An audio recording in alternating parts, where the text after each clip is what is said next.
This is the third episode of Beginner Calisthenics Skills, and we are going to look over the handstand. The handstand is one of those movements that just takes a ton of time to practice it just to get the hang of it. It is also the hardest beginner skill you can do, as it takes a lot of muscle memory, awareness, and just balance. So I do hope you are prepared, and let's get into it. Now, let's start with the requirements, as the handstand needs some mobility to start with. So let's start with the wrists. To prepare your wrists, you need to prepare your wrist through all the range of motion so you don't get any wrist pain from this movement. To get through all the range of motion, you need to go through extension, flexion, radial, and ulnar deviation. The second thing you should have is shoulder mobility. When it comes to getting that perfect straight line in a handstand, overhead mobility is crucial. You can try doing this shoulder stretch or dead hanging, or you can just try doing shoulder dislocates. All are very good options.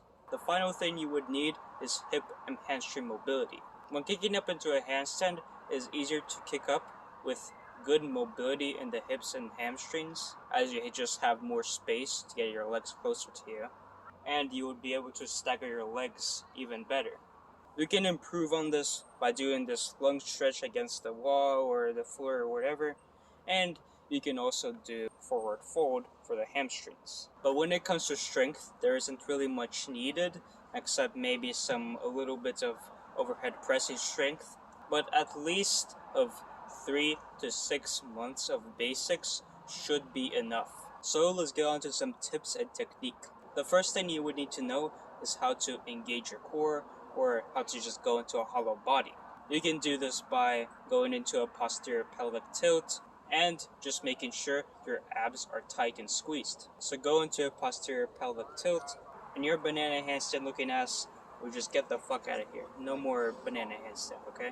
Also, make sure your fingertips are spread out and are facing forward, not to a 90-degree angle like here, right here.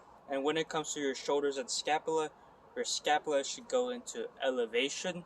So go right here, and imagine as if your shoulders are going back, so you're opening your chest right here. You know what I'm saying? Make sure to engage your glutes, your legs straight, and toes pointed. Now, let's talk about the kick up, which is the most frustrating part, so don't be upset if you can't balance because your kick up is shit. So in the start of the position, just have, all of the activations ready and all that, and then bring your legs as close to you as possible and comfortably, and then from here, find one leg that is going to swing up and one that is going to kick up. Once you kick up at the right time, you'll find your legs staggered. This is just the first progression, so just balance here. And then when you feel ready, you can slowly bring your legs together and balance. Also, when you're at the start position, lean with your shoulders so that your wrists are in line with your shoulders. So kind of like right here, and also remain like that during the kick up. And now when it comes to balance, press with your fingertips to stop going forwards, and press with your palms to stop going backwards. So just counterbalance, as you learn, try to kind of force that muscle memory, just going back and forth, so that your hands know what to do when you are, going to those positions. When you are coming out of the handstand, it is very crucial to know how to fall, not only for your safety, but also to just prevent injuries overall. So take one hand and just, land, when you're going backwards, land onto that side, and make sure that your hand comes off when you are coming to that side. Never, please never leave your hand there, just let it stay there while you are going to that side, and just you're going backwards like this. That is not good, because that is what I did when I was training for one-arm handstands, and let's say not very good things happened. Now, let's look over some exercises that you can do to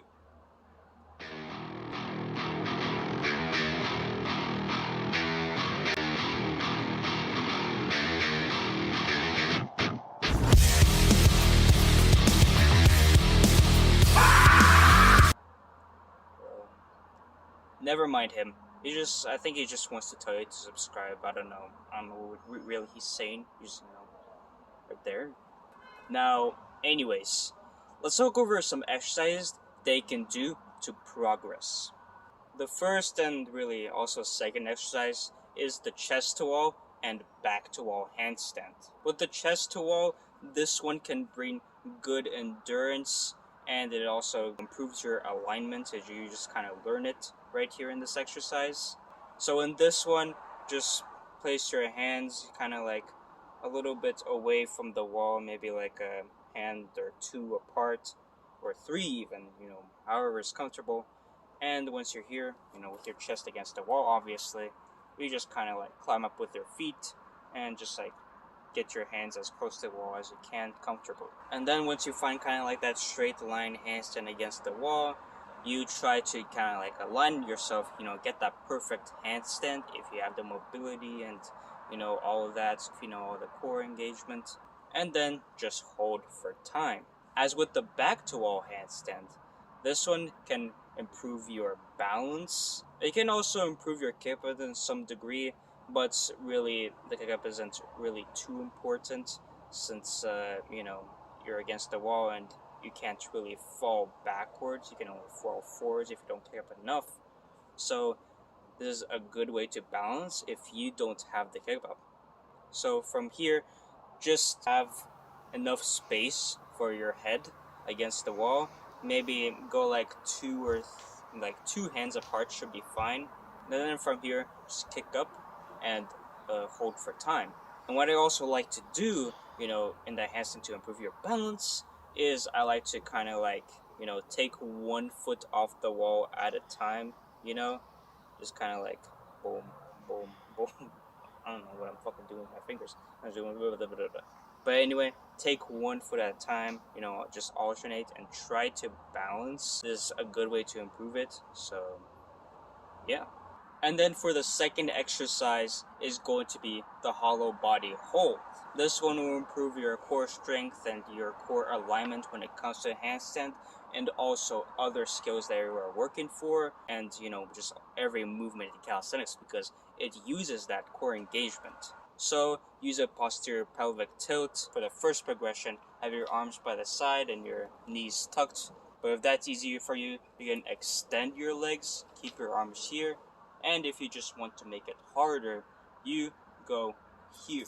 You kind of extend your arms. Also, remember to have your lower back flat on the ground. You shouldn't have, a gap here, right in the lower back. You should keep it in contact with the ground, or else, it's just a useless exercise. So, how frequent should you train the handstand? Well, with the handstand, you should train at least 5 to 6 times a week, since the handstand really just requires more muscle memory than it does strength, so it's not really taxing to train for it. So train, with the exercise that I provided you, and then after the exercise you can go into attempts. Or you can just do attempts first, whatever you like. And train with a lot of attempts, because as I said before, the handstand is just like, trial and error.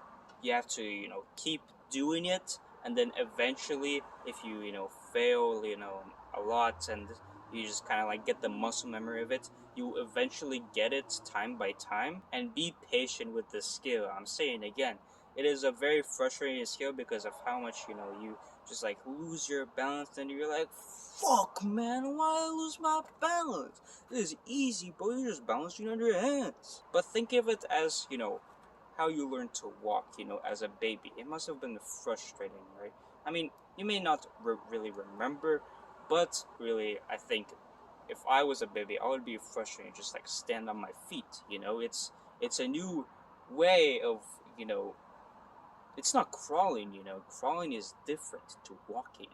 But anyway, this would be it for this video. So thank you for watching, and like, subscribe, and comment and share this video to your friends and family and whoever just wants to unlock this skill.